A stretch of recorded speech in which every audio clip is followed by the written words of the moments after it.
прошлую игру, это не повод так себя вести.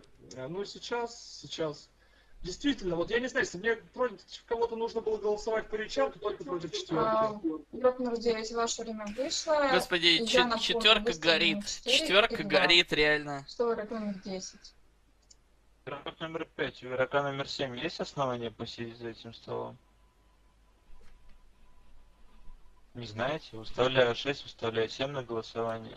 Короче, четверка сейчас никуда не уходит, четверка сидит. Игрок номер 4